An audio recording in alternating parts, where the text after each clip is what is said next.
Good morning, everybody. My name is First Yong Yan. I am from Thailand. I'm a student here at Utah Valley University. I study psychology with the minor in business management. So we welcome you to the Thematic session, Sustainable Development Goal number 12, SDG 12, ensure sustainable consumption and production patterns. So today, as a moderator for this panel, we have two Honorable Ramu Damodaran, former United Nations Chief, Academic Impact and former Ambassador of India. The panelists include Dr. Maritza Sotomayor, Professor of the International Economy at Utah Valley University, and Ms. Hannah Salzl, Sustainability Coordinator in the city of Provo, Utah, and Saul Leal, the CEO of OneMeta. Now I will turn the time to Mr. Ramu Damodaran. Thank you. Thank you so much, first, for that generous introduction, and thank you to all our distinguished panelists for having joined us. You're actually joining a discussion on what was once described by the Brazilian ambassador to the United Nations as the least sexy of the SDGs. Because responsible consumption and production doesn't have the same cachet as health and well-being or no hunger or any of the others. And it was so remote, in fact, that the designers of the logos for the SDGs really lost their imagination when it came to this, as you'll see. They just had a squiggle of an arrow which ends at one point and doesn't come back to the beginning. So it's almost as if production and consumption are at the end of a line and there's no point of return, something that we will address in the conversation. I was in Moab 2 days ago, and the local newspaper there is called the Times Independent. And they have an interesting feature where they reproduce the front page of their newspaper from the last century. And this is their edition of September the 27th, 1923. And the headline says, "A new La Salle mountain lake is stocked with fish." And it goes on to say how there was an entire ceremony by which little infant salmon were brought to stock the lake with the idea, 4 years later, of them having grown to a size where fishermen would be attracted to come and fish and for them to reach the market. And I thought this, in a sense, the circular economy, if you will, is emblematic of what we are discussing today. And those of you who were privileged last evening to see the splendid fashion show that Baldomero and his wonderful team organized would have also recognized the fact that something which sometimes seems so ephemeral as fashion is actually part of the strain of the process. And as Saul said so movingly in a session earlier this morning, where there is a sewing machine, there is no hunger. So using that metaphor, I'd also like to talk back about one of the sessions that we had on the first day, Wednesday, about mining, and how when you mine for copper, which is so integral to economic well-being, you're not really destroying the planet, but through that production and its consumption, furthering more creative production. So there are so many examples that we can bring, which I think we will enlarge. It's the enlargement of the area of responsibility to the consumer as much as the producer. Because very often when we talk about the SDGs, the focus is on the creator and her responsibility and not that of the purchaser. And if I may quote the father of my nation, Mahatma Gandhi, "This world has enough for everyone's need. It does not have enough for everyone's greed." And that, I think, is in a sense the motto of this. I also know that we have with us a number of distinguished individuals dealing with the field of human rights. And next year we celebrate the 75th anniversary of the Universal Declaration of Human Rights. We have Susanna, who's a professor in the field. We have Lisa and John Adams of the Geneva Office on Human Rights Education. And I'd like to highlight one article of that declaration, that everyone has a right to a standard of living adequate for the health and well-being of himself and his family. Note that word adequate. Human rights is about sufficiency, not about excess, responsible consumption. And yesterday we had Dr. Padmini Murthy leading a panel on health and well-being, which dramatized that very effectively. We have De Montfort University in the United Kingdom, and Dr. Kim Sadik is with us, who has really brought that idea from the academic level to the community of Leicester in the United Kingdom, where it is situated. And as Roland Schatz, who created the Sustainable Development Index in 2017, once defined this goal, it is a new way of framing capitalism. You look at capitalism as industry and production, and yes, profit, but this is a new way of making sure that you do not deny the profit while being socially responsible. I'm also thrilled, and I encourage those of you who have the chance to look at the poster presentations. We have wonderful poster presentations by students on this. We have Mariana Bitterman of Germany, who's talking about blood diamonds. How is her personal responsibility for what is happening in Southern Africa? Thank you, Maria. We have a wonderful crew from Lehigh University, Kyla, Emma, Marissa, Will, David, Erica, Kirsten, who are talking about a project in the Philippines where they're really delivering kits to young entrepreneurs, thereby not only talking about this SDG, but also the SDG of creating decent jobs. And then we have Martina Magni from Italy, who has done her own exploratory study on the circular economy, which is part of the presentation. So in a sense, we go right back to where we were last evening with Felipe as our generous host. The fact that fashion is a matter of the moment. And yes, tastes of consumers change. Imperatives of producers change. But there's always a possibility to connect those dots. And that is what's going to be our conversation today. I'm going to begin by asking each one of our panel in a few minutes, let's say 5 minutes, to share their interpretation and thoughts of what this particular SDG means for them and their lives. And we are blessed to have really a very representative panel. We have academic leadership, we have city administration, and we have the private enterprise. So all facets, in a sense, of the question are represented. Let me begin with Dr. Sotomayor, please.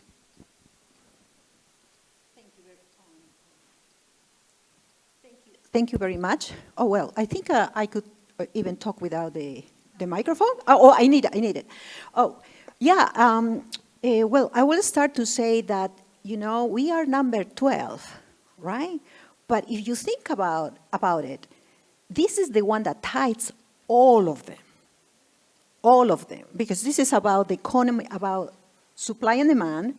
And if we start from this point on how we consume, how we produce, and we see the well-being of the population and sustainable well-being of the population, it has to do on how we are producing, how we are consuming. So that is what I wanted to bring to the discussion, is the notion of a new model or framework called the circular economy, which is a kind of a new way to see, or opposite to what we call the linear economy, which is just extract and consume and waste, right? Just take it, change it, use it, and that's it.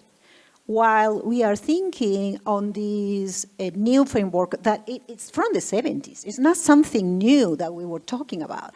The thing is that we need more voices, and it had to come from the consumers, because we have to change the consumer patterns, right? And I think the events like the fashion show help with that, to change our mindset as a consumer, but also as a producers, of what we are seeing with the economy. The circular economy is not opposed to for you to reduce your profits. When we teach economics, the main goal is, right, for the businesses is to maximize your profits. For the consumers is you maximize your utility, your benefit and your consumption.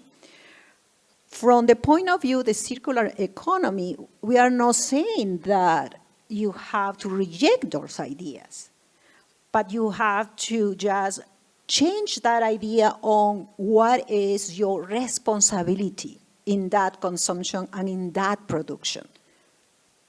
Just that notion of when I consume or what I'm consuming, what is my footprint, environmental footprint, when I deciding on all these choices I have for consumption. But also from the production side too, well, thanks to innovation, thanks to the smart and innovative people from what I see in my university with the entrepreneurship institution, of all people with ideas that could bring more goods and services to people, but we have to think about of what could be the impact of that, or bringing more solutions, or when we have this new framework, this new mindset that, well, I have something that I'm proud of reuse. I always go to a store called Desert Industries to find things that I like, and it have a second life. And when they said, oh, nice jacket, and I said, Desert Industries, which is a second-hand store here in Utah, right? But people in other countries see that as a mindset as, oh, are you wearing something of a second-hand? Oh my gosh, how could you do that? So that changing in the mindset of the consumers takes time. Takes time, but we need some support, some voices, some, no regulation. I don't want to see regulation, but I see kind of proponents, right? From the government, from the state, from the businesses, that helps with that, because we know, because we are in academia, but how could we spread that? How could we change the system? We're talking about the system. And how could we do that with the entrepreneurs, with the people? So I'll stay here for giving Hannah opportunity too, as well.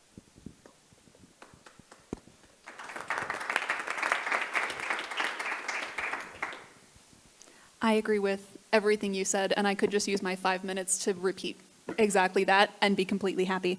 But as we get started in this, like you said, it is one of the most interconnected goals. That means there's a lot of complexity around it. And to head off these discussions, this conversation, I want to make sure I get 4 clear points out of the way, then I can move forward from there.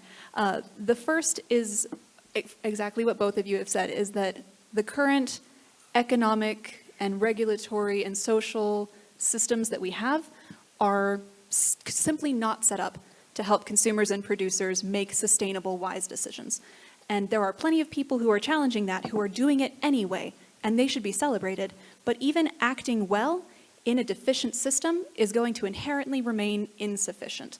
And our goal as we're talking about this needs to be changing those systems. And that can look like lots of different things. There are lots of different ways we can change those systems to be more sustainable. And it sounds big and it sounds scary, but we've done it lots of times before. This is not a new conversation. We've done it with the Industrial Revolution in the 19th century, with the labor revolution of the 19th and 20th centuries, with the war and post-war revolutions, now with an economic, technological revolution. This changing of systems is a concept that sounds big and scary, and maybe too large to actually do. But in reality, we've done it many times before, and we can do it and come out on the other side stronger for it. The second thing that I want to get out of the way is this idea of the extremes within living sustainably, especially consuming sustainably. It seems like on the one hand, you've got this image of someone with a lot of privilege who drives a Tesla and only shops at organic stores. And if that's you, awesome. I wish I had your life. That's great. On the other hand, it seems like we have this image of extreme austerity and suffering for the cause, where you only own one pair of shoes, you ride your bike everywhere, and you grow all of your own food. And again, if that's you, fantastic. But those two extremes are not the only options. and they don't work for the majority of the people, and they are not very appealing. We are not going to get people on board with this idea of living sustainably if we don't make it something that people want to do. And we should not consume in excess, absolutely. But if we are smart about how we produce and how we consume, we can still use these new systems to make life more healthy, more convenient, and more comfortable. The third point, I'll try to go through these really briefly, is the role of government. I don't know how much that's going to come up in the panel, but as someone in government, I feel like I need to represent that point. I'm getting big nods, cool. I'll try to talk fast. Governments are both producers and consumers, but they don't really fit neatly into either category, which I think is a strength. And by governments, I don't just mean at the national level. I mean also engaging with your local and regional representation, because often smaller efforts there can have bigger impacts than at the national level. Also, these local and regional governments touch almost every aspect of your life, more than most people realize. Your water, your power, your roads, your transit, waste, recycling, local business and agriculture regulations, all at the local level, where your voice can be most heard, where you have the most power to act. That's fantastic. And if you're not in government, you're still a citizen. All of us are citizens, whether we're producing or consuming, whatever side of the spectrum we're on. So hold your governments to the highest possible standard. Hold them accountable, but also help them with whatever resources and power are at your disposal. It's easy to sit here and say the systems are deficient, but what are you going to do about it? So here are the basic 6 points I'll try to go through really fast, where I think governments really have the most power to act, to encourage us to help reach this SDG.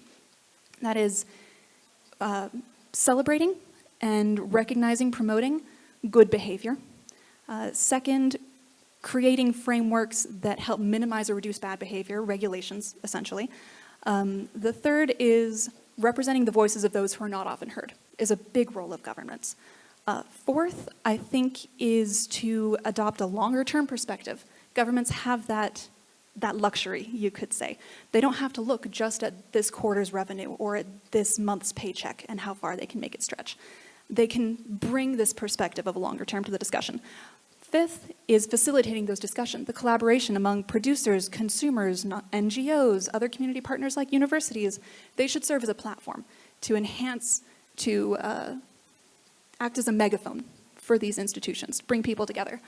The last, and one of the most important, I think, is to educate and empower their citizens to become more responsible consumers. They can help give people those tools. And again, if you're not in government, great. Work with your governments to help make sure that they're doing these things. The very last thing, I'll be very brief about this. I work in a university town. I talk with a lot of college students and young people, and I get their opinions. And almost all of them have expressed heartbreakingly this really deep anxiety about their role as consumers, especially. And I think that comes from this imbalance between a keen awareness of the systemic inequities and unsustainability in the way that we produce, but also this feeling that it is their personal responsibility somehow to fix all of that. And while we do have the responsibility to do the best with the resources and knowledge that we have, we cannot reduce, reuse, or recycle our way out of this. That's never going to be enough. It simply won't. Changes to systemic problems need to be systemic changes, again, to our economic, regulatory, and social systems, sometimes even. And those changes are going to have to come from everyone, from consumers, from producers, from governments.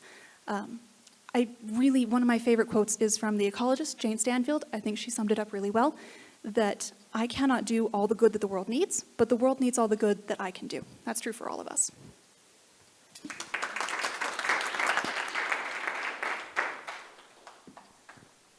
Wow, what a great comments has been provided so far. Thank you. This is for a moment I just wanted to sit there and just enjoy this. I could hear this for all day long.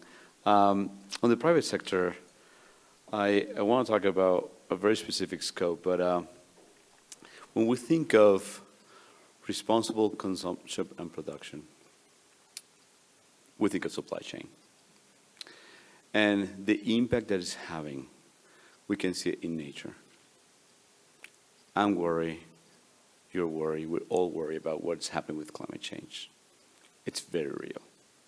If we look at a study from the Gates Foundation, we're going to be spending a lot more than what we spent during the pandemic on the challenges that are going to come in the next few years on climate change. It's a real aspect that we're going to confront in the years to come. And as it was well explained by Hannah and by Dr. Sotomayor, it's all about, I love the concept of responsible consumption and production, but that responsibility, as Dr. Sotomayor explained, it starts with us at the one and the level. And that's what I want to strengthen from my perspective.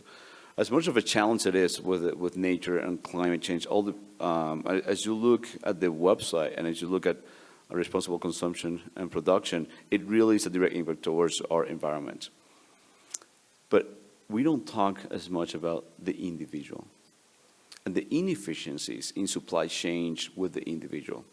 Now, of course, I have a bias on this comment because of the company that I represent. But when we talk about language, there's a lot of inefficiencies in the supply chains with languages. The number one factor of inequality in the world is not necessarily race or religion or the color of your skin. It is language. How many of us are here because of a second language? And what will be of us if we didn't know that language? Especially English, for instance.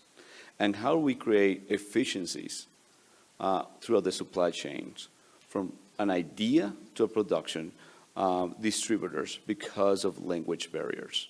And how much do we lose in terms of trillions of dollars worldwide because of the lack of efficiency, or those challenges with inefficiencies? I was talking earlier today with Choice Humanitarian, a great organization. And I was discussing this topic. They were talking about specific organizations that are going directly to the local individual to negotiate with them at a local level, their supply chain. And they make sure that the person negotiating with them speaks the local language. And through that, they make sure there are efficiencies and there's true impact on both sides of the equation.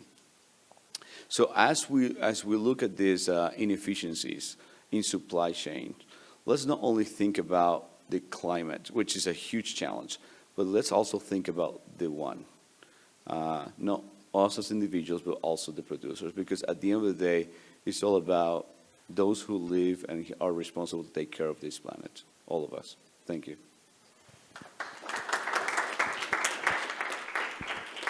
Thank you very much. And I'd invite all of you to please think of possible comments or questions to challenge our panelists. I'm going to make a modest beginning by really taking a point each of them meant or made, and not necessarily disbelieving it in myself, but asking them to respond to it as a disbeliever might. So let me put a point to you, and please do respond as briefly as you can to it. And I'd like to begin with your point, Dr. Sotomayor, the very eloquent example of going to buy secondhand clothing, and that might actually generate an advertising slogan that someone else's secondhand could be your firsthand. So don't you think that if we keep on reusing and recycling, we risk diminishing or possibly destroying human creativity? Let me disagree. That's what I was hoping you would. Thank you. Well, when we talk about the circular economy, so it's short time to explain the whole framework, but the main idea of that is that you are taking part, even accounting in the GDP, when you are using secondhand, it won't be counted. So we are not growing. So there is a problem with accounting of our economic growth. There is another problem. So then what about investment? What about, should I have the incentive to keep producing? Yes, of course. I mean, if you see that there are opportunities in areas where you can build better, back and better, there is money to do there. So I don't think there is a reason for thinking that when we are going through the circular economy, or the idea or use, we are stopped on our economic growth. There is a problem of how we count that growth if we are doing from this perspective. So there is a need to reframe that counting. So that could be something that I could. Absolutely. Thank you. Thank you so much for that. And flowing from that, I'd like to come to you, Hannah. You had 6 very eloquent points on the role of government. And I remember you once spoke about being at the intersection of people, policy, and the planet, and which is really the responsibility of government. But why should government take on something which could really be handled much more efficiently by the private sector or by business enterprise? Shouldn't there be a self-regulation on the part of government about where it wants to get involved, particularly at the local level? There are really good arguments for that. Historically, though, there's just not good evidence for it. It might work in theory. In practice, so far hasn't really held up. You can get into whatever philosophical discussion you'd like about the nature of humanity as consumers going for this bottom line. But I think the real takeaway is that businesses and consumers have different motivations than government. And government should be able to be more insulated, to be able to take a step back and look at a holistic picture, make sure those businesses are collaborating on solutions that will affect them, to be able to find something that can be more sustainable, that can maintain our quality of life or even improve it without borrowing against the resources and opportunity of the future, while making sure that it is still an environment where businesses can thrive. That is absolutely critical. Just to add one point to Hannah, perhaps, and why the government should intervene. Because from the economic theory, we have one concept called market failures. So because we have, market failure happened because we have this exchange in the market that sometimes has a consequence over the rest. You are not in the transaction, but you suffer from it.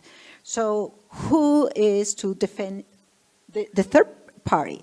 So then is when we really need a government step in to reduce that disparity. So because the notion of, from that perspective, there is a need of a government intervention or trying to reduce that effect. Absolutely, and I think that gets back to that point of government being a voice for those whose voices aren't always heard, right? And when I was talking about the government hopefully being more insulated, those market failures is exactly what I was talking about, so thank you. This is a great topic. Also, government provides a framework for the private sector to work, to grow.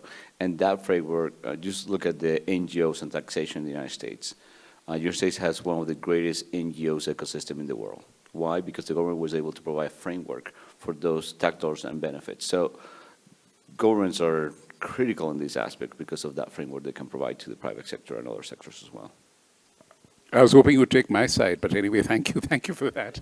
But Saul, let me ask you about this very compelling point you made, and challenge it, if I may, about the role of language in the sense of uniting people if they're able to understand the language they're spoken in. And you've done wonderful work in that in your professional field.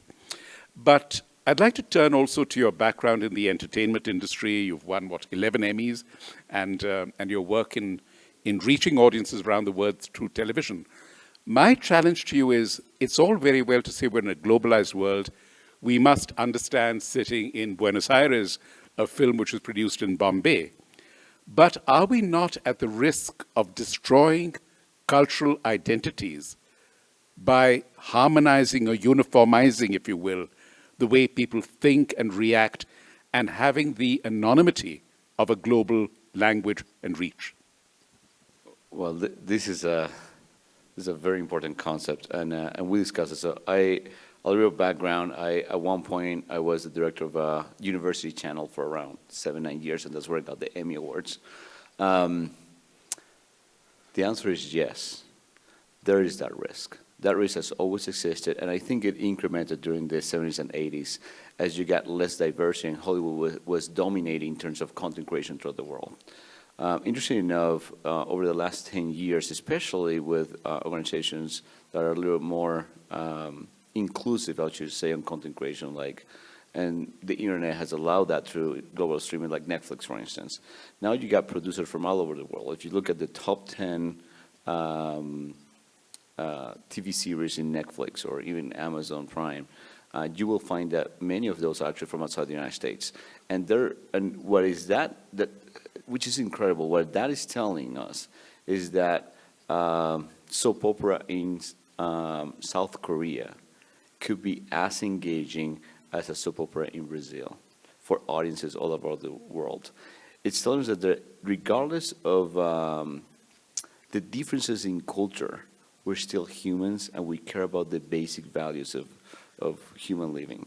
And I think this is going to grow more. During content creation, there was a TV series called Hidden Treasures. And we went to 11 or 13 countries across Latin America.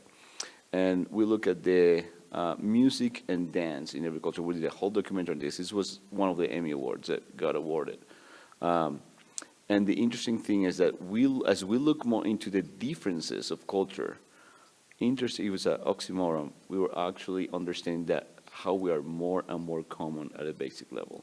And I think that as the world is flat, we look at digital networking. We're one click away from being anyone in the world in LinkedIn. One click away. But the language and culture becomes a challenge. Now, through the artificial intelligence that we use on languages, maybe we can eliminate those language barriers. But it's a lot harder to eliminate the cultural and the intent between individuals. And this will never go away. But when it goes back to content entertainment, content creation entertainment, the more diverse we are, the more united we are. Thank you. As you can see, I've been soundly rebuffed on all three of my points. So I'm going to quietly retreat and leave it to our audience members to put questions. Please go ahead. Hi, my name is Mariana Bitterman. I did the presentation on SDG 12 on the philosophical concept of political responsibility. And I really loved what you said about systemic change for systemic problems, because that was one of the takeaways of my presentation as well. But at the same time, the more I look into SDG 12, the more elusive this problem feels, because I know a lot of people who work in corporate responsibility, and there are people who are genuinely passionate, and I don't want to take away from that, but this problem of profit versus actual impact is something that is omnipresent. And now you talked a lot about the government's role in this, but governments are national, supply chains are international. So how can we tackle this problem that we live in a world where governments are national, but everything else is so interconnected to each other on an international level? I could start to give some ideas. So Saul talked about that the world is flat, but we have to talk about that the interconnection, how companies are doing profits, outsourcing, offshoring certain stages of the production because it will be cheaper to produce there, and then come back with the final product to United States or to developed countries, right? And then so they have the high profits, but we have a product that perhaps is in a linear economy. So, but still we have international organization as well, right? Not just the government, but also the international organization. And that were tested during COVID. If you remember, during COVID, everyone was talking about the supply chain. Perhaps people didn't know about the supply chain before COVID, but it was an example how we are interconnected in terms of the production.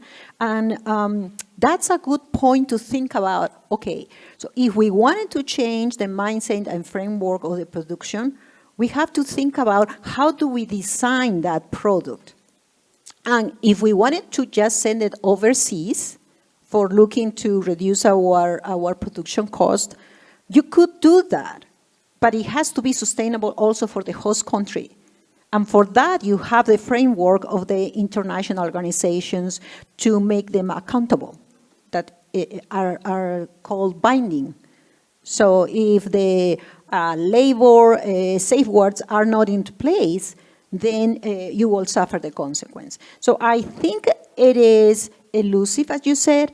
I could say that it's taking more time than we expected, rather than to be elusive. And that had to do with something that perhaps as in the academia or perhaps at the government we should do better to inform and to make our research more, I don't know, understandable for the rest of people and not stay just at the journals. You want to be in the high journal, but what is your impact, right? You have to say something, what is the practical part of that? I'm so glad you went first, because once again, I agree with everything that you said. One thing that I would add to that, and blood diamonds are maybe a perfect example for this, is that these international systems are absolutely complex, and they need oversight and they need regulation from these international bodies to act where other governments might not have the reach to do so. And that means that we need to trust these organizations. We need to listen to what they're saying, and we need to, in an attention economy, give them our attention. One thing that keeps coming up, though, is that there are these hidden costs within our supply chain. If I, as a consumer, am paying less for my $5 t-shirt, someone else is paying that cost. It's not that the shirt is actually worth so little. It's that someone's paying the cost that's not me. And that is probably exploited labor that went into that shirt, where they are giving their time while I'm not giving my money, if that makes sense. There has to be that cost somewhere. Someone's paying it. And one thing that these government bodies can do, in addition to regulation, and this is maybe a great role for NGOs too, is to publicize those hidden costs, to help consumers understand the choices that they're making in a broader global context. Are you familiar with the B Corp? So B Corp is a very interesting framework for organizations. They're within the United States, and they basically provide an incentive to corporations to provide a benefit towards individuals or, you know, the environment. It's all about the stakeholders. And a lot of this problem, the root of these challenges you mentioned about profit and impact comes back to the stakeholders. Who are the stakeholders of the profit and who are stakeholders of the impact? And they're not aligned today. We're moving, there's some regulatory framework that is happening where we're too slow. I think that creating conscious at those stakeholders and aligning those stakeholders is really the answer. That's my 2 cents. Thank you. I'm conscious of the fact that it'll be 12:30 before we know it, and we have 3 more questions. What I will do is ask each of the panelists to respond to a particular question, and at the end, if each one of you could give a wrap-up of your thoughts at the end of this conversation, based also on what the other 2 panelists have said and the questions, that would be helpful. Thank you so much. Please go ahead. Yes. Hi, my name is Mohan Sudbatula. First, this panel has been incredible. I think it's been the best one by far in the entire conference. So thank you all so much for your time and for the engaging conversations that we've been having so far. So I run a healthcare nonprofit out of Salt Lake City that works directly in supply chain. And it exploits failures in policy to help supply minorities with medical equipment that they cannot afford. So we collect medical assets out of private clinical and hospital settings once they are underutilized or being replaced, and capture those assets, refurbish them, get them out to the uninsured. Now, one of the benefits of our organization is that because we are not bound by tax jurisdiction, we can specifically target disenfranchised communities, but that also comes as a failure of the state and the government being able to address disenfranchised communities. So what I'm wondering is, on an international level, even in single-payer healthcare systems, right, there are plenty of people who are fall through the cargo net of public services that cannot be addressed. And as governments and institutions are becoming more aware of these problems and trying to provide access to these, there's always going to be room for NGOs, the private sector, and others to step into place. But the problem, we require a lot of funding. The problem with government, it's far too slow. The problem with the private sector, it's about the bottom line. So I'm wondering where the greater reconciliation is in solving problems on a forum such as the United Nations between all of these areas without cannibalizing the efforts of others and shutting them down when they clearly are doing a better job than perhaps another sector is. Thank you. I'd like to, if I may, give that to Dr. Sotomayor, because you've raised it to a global level and you've been working about rethinking the human development indicators. So from that perspective, could you? Thank you. So yeah, here at Utah Valley University, we have a dashboard of the human development indicators at the state and county level. And the idea is to, in fact, looking for alternative indicator of GDP. But your question is more on how could we help and keep your efforts to be celebrated in the first place, right? This is something that needs to be celebrated, but also expanded and recognized with a sustainable funding as well. And at that part, it's doing it through grants or doing it through the international level. I have to say there are international bureaucracies as well. And you know that because you're a diplomat. And you know that when we wanted to do that good, it will take time. So I think my first thought for that is recognize their efforts, to be visible on what NGOs as you are doing. And perhaps through the government or the city or in our state, make it more visible in the first place. Because I didn't know about your effort, for instance, and how is that possible? So we need to know to make that more visible, and through that, help with more sustainable funding for you. So and it's not good news in the sense of the international bureaucracies that had to recognize that exists. Yeah, I'm too much of a diplomat to disagree on that, so thank you. Thanks for that. Hannah and Saul, we'll come back at the end. If there are any thoughts you have on this, I'd be very grateful. Thank you so much for that question. Please go ahead. Hi, good morning. My name is Sam Phillips. My question is, it seems like more and more we use a just-in-time framework for our supply chain. And with our primarily linear economy, you know, for the most part, it makes sense. It's cheaper, it's more efficient. But throughout the pandemic, we saw that break down because we didn't have surplus along the way. So with a circular economic model, how do you get away from that just-in-time model to make sure that there's always enough, especially when the outputs then become the inputs and over and over and over again? So how do you prevent this larger breakdown with the proposed circular economy model when extraordinary events like a global pandemic or natural disasters occur? Thank you. Thank you. Hannah, would you like to react to that at the local level, as it were, and transpose it to the global, if you wish? This is perhaps the question so far I feel least qualified to answer because it's really dealing with some complicated systems. But from a local level, since that's the perspective you asked me to take on this, one way to insulate against some of these global supply chain failures is to strengthen local production. You don't run into as many barriers in this supply chain process when your goods are produced or at least assembled and manufactured locally. There are still going to be some barriers, of course. We're a global economy. We can't get away from that at this point. But that is one way from a local level that we could start addressing that. It doesn't address necessarily the idea of surplus that you were talking about, or of supplies, a stockpile basically, but it's one piece of a very complex solution, I think. No, thank you. I think my gamble has paid off because, in a sense, as you mentioned, these should have been questions exchanged between the two of you, but each of you have addressed in the totality, as I'm sure Saul will. As you know, you're going to be online for the next question from Dr. Murthy. Please.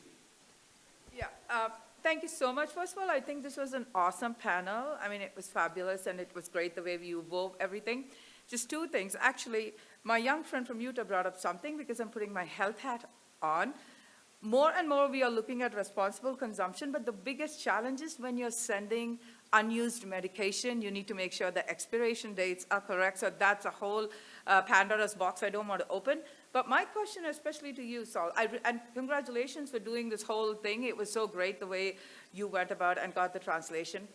How do you make sure, I'm asking you this as a man, there are two men at either end of the panel, make sure there's gender equity in the principle of responsible consumption, because often it's the women, the girls, and the disenfranchised who are left out. Thank you again.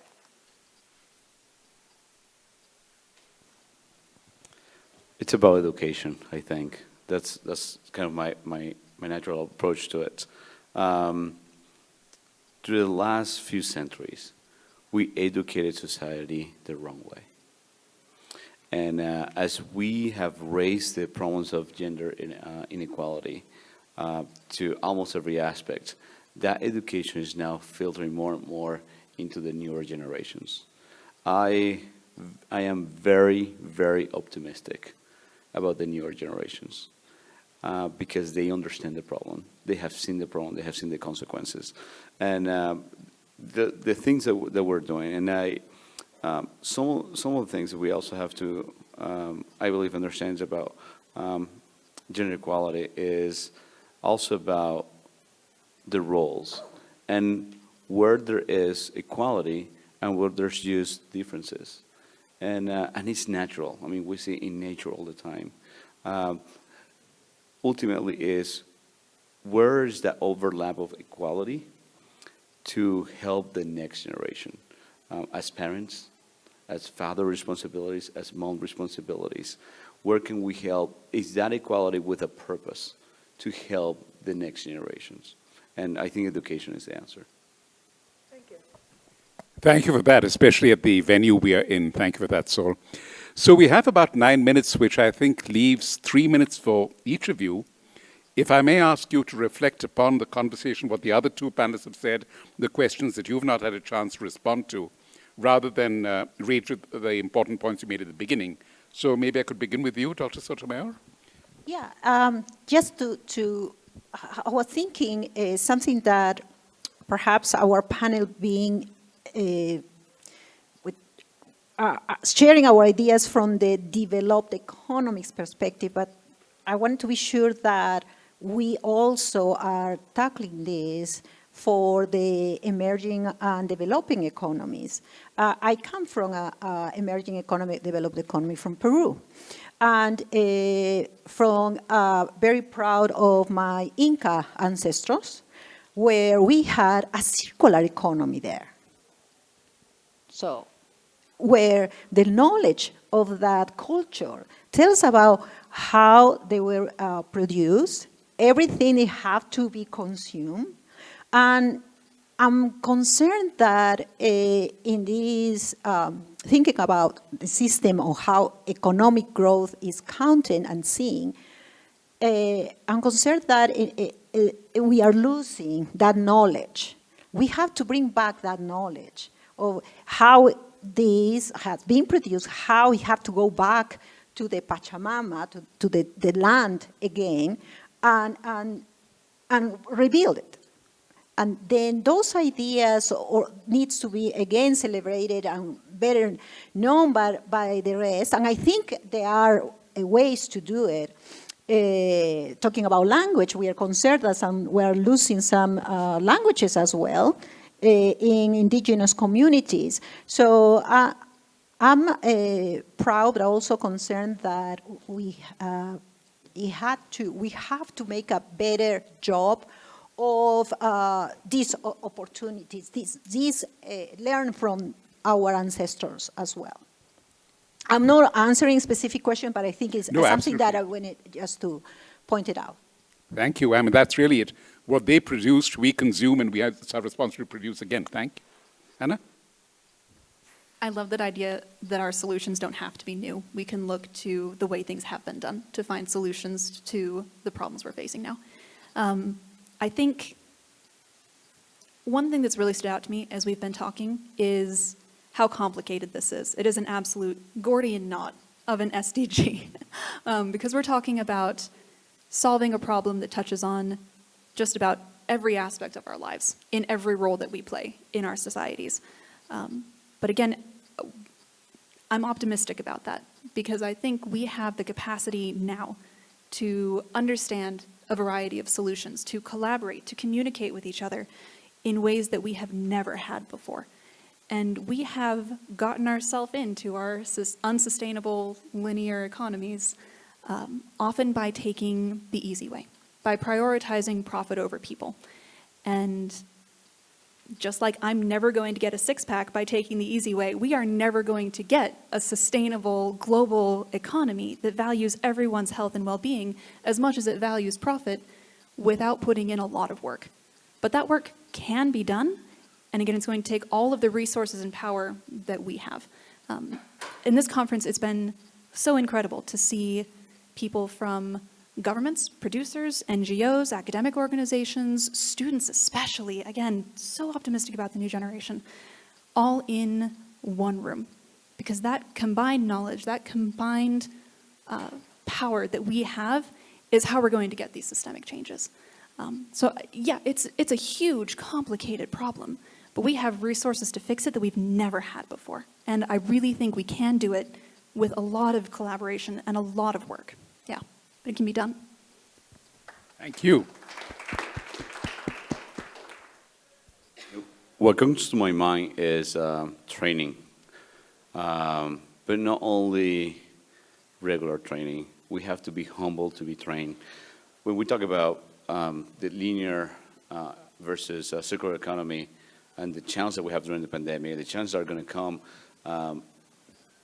that is training our enterprises, our governments on new ways of living and creating a new supply chain, especially with the circular economy. But we need to be humble to do so.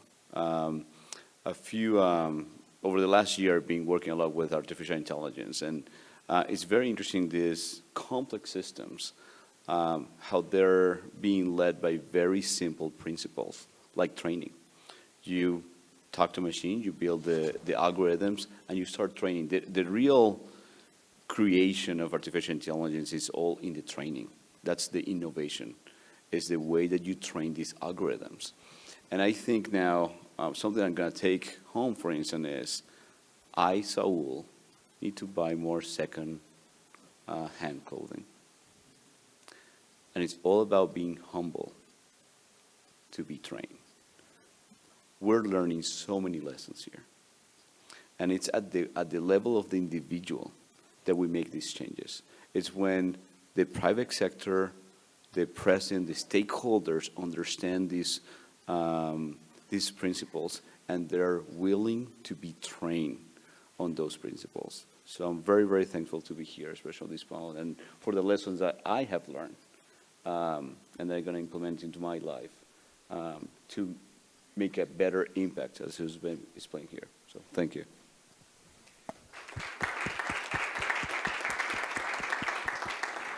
Thank you, because for me personally, and I am sure for Baldemar and other friends from UVU here, what is really heartening is how, in a sense, it has all come back to what you mentioned earlier, Saul, about education, where you, Maritza, spoke about bringing back knowledge, not abandoning it and always seeking to move on.